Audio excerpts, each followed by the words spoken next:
Hey guys, and welcome to this episode of Pizza Plus Coffee Equals Code. This episode we get to talk to some of the lovely folks at Tic Toc Games, both about the Switch port of Adventures of Pip and their brand new game, B.Ark. For people watching, can you guys introduce yourselves and what you guys do at Tic Toc? Sure. Mark? I'm Mark Gomez. I'm a game designer, director of titles at Tic Toc Games. I designed and directed Adventures of Pip and currently working on B.Ark, our next title, indie title. I'm Teresa Wallenstein. I'm a producer at Tic Toc Games. I produce the port to Switch for Adventures of Pip, and I've worked a little bit of B.Ark here and there. I'm Emily Tidd. I'm the marketing manager. I'm here for just making sure everything gets the right dates and dots the I's. Make sure people don't say what they shouldn't say. Yeah, that too. Yes. Well, I doubt they're going to say that, but it's more of like, you know. Yeah. She's got her hand on the censor button. Yeah. Last turn few it off, interviews, it's been more like they didn't know a date and I could give the date. Yeah. Dates are hard. So if we start off Adventures of Pip, where'd this concept come from of starting as a single pixel and then slowly developing resolution as you go along? So for me, with the concept of Adventures of Pip, I started my game development career in GBA, and a lot of the things that I was doing was all pixel related. I have an art background in animation, so when I went to WayForward where I started out, it was a lot of learning how to use the animation to make pixels and pixel art. So I did everything from backgrounds to characters to animation, and I really love pixels. So with that career, I decided when I want to make a game, it'd be really cool to see an evolution of characters through the different generations of pixel art. You know, everything from Atari to Super Nintendo and everything in between. And so that's where the basic idea behind Adventures of Pip came. From there, it was more of trying to figure out what kind of gameplay would work best with that baseline. We tried going down a Castle Metroidvania style route where you develop along the way, but it started to feel very generic like other Metroidvanias. Where it's just lock and key to access new areas. So we wanted something where you're flexible in moving between the different evolutions. And so we decided to go with a platformer, sort of like a puzzle platformer, where you utilize all the different evolutions to their advantage to get through each of the levels. Because I played it for a little bit, and I thought it was going to be what you said. I evolved into the next stage, and I was like, cool. And then it was like, and now devolve back down. It's like, okay. It was something I wasn't expecting. Yeah, I mean, a lot of that was something that we wanted to also tie into our narrative theme. So the idea behind the narrative is that you start off as a single pixel, and you're looked down upon by this kingdom that everyone is judged based on their resolution. And so what you find out throughout your journey is that all of the different resolutions have their own advantages. So it just kind of teaches you the moral that it doesn't matter what resolution you are, you have something special about yourself. It's a good little life lesson as well as being the game concept. Yeah. So you've got it's this. Good to.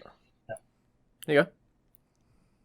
Oh, I was just going to say that it's good to tie in some narratives to your game designs. It helps people to understand the gameplay better, to understand what their motivations are and stuff like that. So you got this game from a while ago, 2015, and now it's time for the Switch. What's that process there of taking what you have and then bringing it over to the Nintendo Switch? So one of the first things we did was read some of the reviews and feedback that we had gotten on the original version, and that helped us inform some of the small changes that we made to the game as we were porting it to the Switch. So some of the quality of life upgrades is what we're calling them. So like the biggest version of Pip, 16-bit Pip, used to run slow, and now he runs the same speed as 8-bit Pip. And the gem magnet is automatically equipped for Pip so that the gems whoosh directly to his inventory. You don't have to run back to the chest or like jump below to get where they fell or things like that. And then the other big change was in the menus. We added a shortcut back to the town from anywhere on the map that you are. Before you had to traverse the whole path back to town, and now you can sort of teleport there and back again. So small things that help improve the game quality and your experience playing it. Was there, I guess, a big difference between releasing a game out onto market, hoping it does well, versus this one where, as you say, you have those suggestions, you have that feedback, and I guess you can head into it with a bit more, maybe, confidence? Yeah, definitely. I think that, and we also had a whole bunch of like Kickstarter backers back in the day from when we first launched it. So, we promoted the game to them, and they're really excited to get it on the Switch. And playing it on the handheld, it's so much fun. It like takes me back to playing Echo the Dolphin on my Game Gear and stuff, like sitting in the backseat of my car, right? Like playing the platformer on a handheld. It's perfect. I wonder which is bigger, a Game Gear or a Switch. They're probably pretty similar, right? About the same weight, I would say. The Game Gear screen size is probably smaller. But as we've learned, it doesn't matter if it had less resolution. We should port to Game Gear next, Mark. Let's do it. I think it's like a sandwich. I cannot confirm or deny the idea that this game will be on GameCube. On GameCube. or GameCube, for that matter. I'm writing down retro ports. Backwards compatible. Exclusive news. Yeah, Very it's compatible. With Never gets Adventures to his third evolution on the GameCube. You just locked down. With Adventures of Pip, you got the concept, you got the gameplay down. What was, I guess, the next step after you had that initial planning? You knew what you're doing, and was it just go head first into it, start coding, start working on assets? So a lot of it was doing research with Garth Smith. He was the lead programmer on the title. We played through a lot of platformers. A lot of it is trying to get the right feel to the movement of the character. Because if you've got bad movement, then it doesn't matter whatever else you add to the game, it's just going to feel bad. So we did a lot of references to other games, especially when it comes to wall jump. We were taking a look at Guacamelee, we were looking at Rayman, looking at the latest Mario for how they do their wall jumps. But yeah, just doing a lot of research to make sure that we get it to be exactly how we'd want it to be. But after that comes level design, getting the right people from the level design team who know how to build the levels in a way that supports never getting stuck in a place with the wrong evolution and not being able to advance. So we try to be really careful to make sure that there's always a way to re-evolve or de-evolve as needed so that you don't get trapped. Yeah, I definitely had that where I thought I was stuck, and then I realized no, there was an easy way. I'm just blind, and couldn't notice it. It happens too often in video games. Yeah, I mean, there's a lot of things that we laid out in ways that you can have several options to go about it, but there is a more ideal one. But there's definitely places where you only can be one evolution, and so we try to make sure that there's always a way to evolve at that time. And then we put Adventures of Pip to one side, and we look at the new game coming out, B.Ark. Vastly different to Adventures of Pip. So what triggered that decision to go completely left field? So with Adventures of Pip, it started out with a love for pixels and wanting to build a design around that concept. With B.Ark, we had a lot of team members who were really into shooters, and the opportunity to build for the Switch a title that will have an exclusive launch on Switch. And so we wanted to do something that, how do you make a game that's family friendly, but also in a genre that's usually not family friendly? And so what I see in space shooters is that there's a lot of, it's very easy to access. You just need to move around, dodge bullets, and shoot a gun. And it's interesting that is never made in a way that's very accessible to all audiences. And so that's something that we try to build. I'm designing it with Michael Herbster, who is doing a lot of the game design elements of it, and he's trying to make sure that all different people can play through the entire game. And Teresa can talk about it because she does a lot of our play sessions with her kids, and it's really cool to see she and Herbster definitely tweak based on the different things that they experience through the play sessions. One thing that Mark forgot to mention is that the game is completely hand-drawn and animated, right? Yeah. Yeah, so as far as similarities to Adventures of Pip, we still, or me in general, I still really love animation and traditional animation. And so I definitely wanted to make a game where it's fully hand-drawn. And that's where B.Ark comes in. So it's less about the pixel animation and more about traditional animation.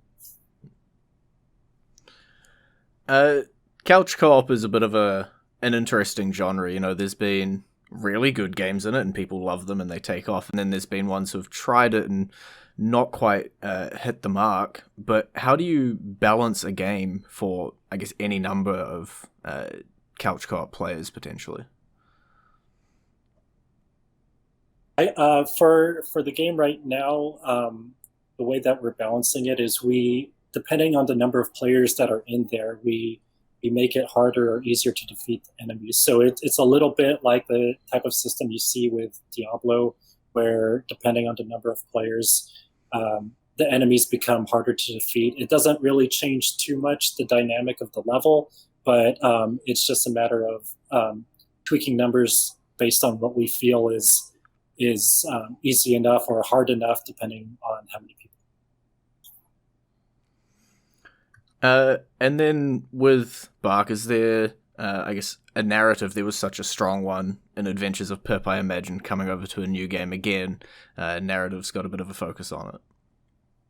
Yeah, with our demo, I think we show a bit of the intro to the game to help you understand the situation that brought you to this title where you're 4 animals in space fighting a bunch of sea life. But the narrative behind it is that you were launched into space to try and escape this armada of sea life that's trying to invade the land. And in doing so, the rocket gets taken in by one of the giant krakens, and so they instead launch out the nose cone of the rocket, which only holds the animals. And when they're launched into space, they're the only ones who can head back to Earth to save all the humans. So that's the basic storyline behind the whole thing.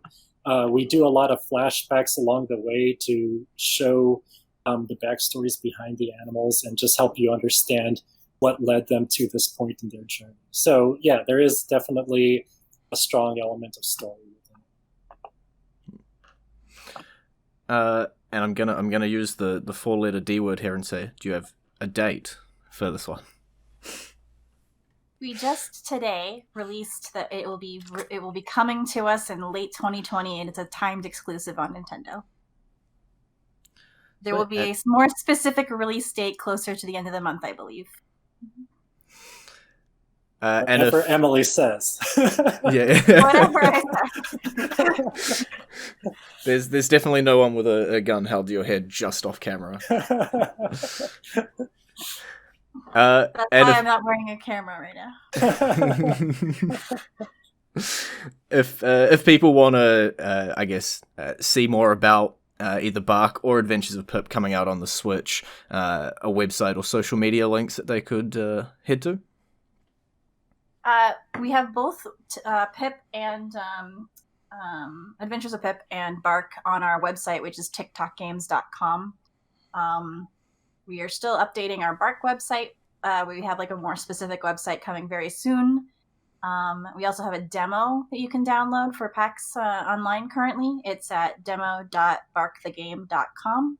And then if you want to follow us on our socials, we have Facebook, Twitter, and Instagram. All is the handle Tic Toc Games. So all three of those. Sometimes certain ones will get specialized updates that other ones won't. So if you follow all of those, then you should jump on all of those platforms. That's how you do marketing right. You make people subscribe on every channel for all the info. Most of the time they're all the same, but every once in a while we'll have something special for Twitter or something special for Instagram or something special for Facebook. So yeah. And coming from a software development background, I have one question. The name of this podcast is Coffee plus Pizza equals Code. And so for us, what keeps us up at night, when we're working really hard, trying to finish something off, is that coffee and pizza.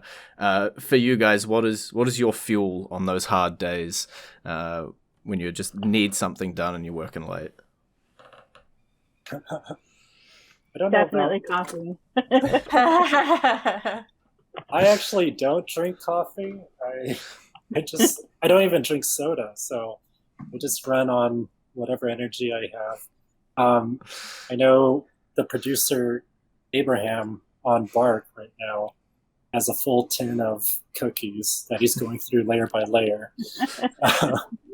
So I think that it's less energy, more stress food. What I'm hearing is a lot of sugar. Just sugar in general. Yeah, just cut out the middle, man. Just get a tin of sugar and just start sugar. Get a big pixie stick and down it. That'd be great. Mine's coffee and s'more Pop-Tarts. Mm. That's my two. That's my two things right now. Yeah. I think we might have Pop-Tarts, but it's like the international aisle of our supermarkets. We don't have them like major. I don't think I've ever had one. Native Pop-Tarts. Yeah. Oh wow. It's always weird, the stuff that doesn't. They're not that great. They're not that great. I'm getting mixed opinions. The only reason I eat the s'more Pop-Tarts is because Pop-Tarts are made with graham cracker already, so it's like you're just making a s'more in the I don't normally. What about you guys have toaster strudels? Mm-hmm. Not that I'm aware of over here. Unless they're hidden as well in the supermarket. You take like a 3-day-old pastry from a pastry shop, right? And then you freeze it for like 4 months. And then you thaw it out and then eat it, and that's a toaster strudel. Sounds great. Don't come to America. Oh, we have.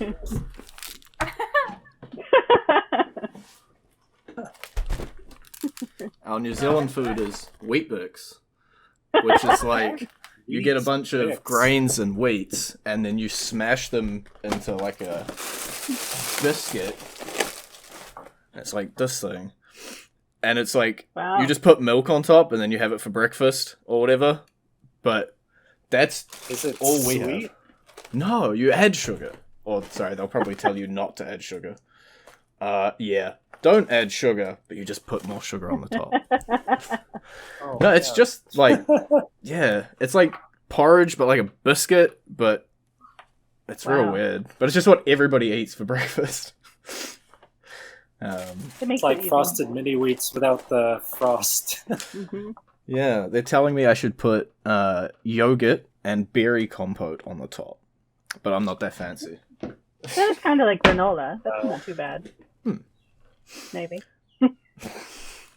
That's all we have. We don't have your toaster strudel and Pop-Tarts. We have Weet-Bix. And whenever you come over to New Zealand, we always like, oh yeah, see how many you can eat dry without milk. It's just what you do, and it's it's nasty. It dries your mouth out really bad. That and Marmite, which is no. Yeah. Even I don't eat Marmite normally, and yeah. I've never heard of You've that. never heard of it? No. M-U-M? Marmite? Yeah, Marmite or Vegemite. Oh, Marmite? If you're Australian. Okay, yeah, I got I know what Vegemite is. Pretend you're making like an actual tasty food, and then this is the stuff that comes off the side. It is actually a byproduct. But yeah, again, when you come here, everyone's just like, take a massive spoonful of Marmite, and you're like, no, that's not how that's done.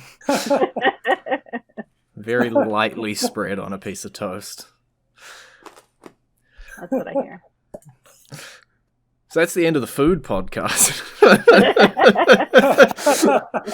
Comparing and contrasting New Zealand and American cultures here. International breakfast foods. Yeah. But thanks a lot for talking to us. Yeah, of course. Yeah. It's been great.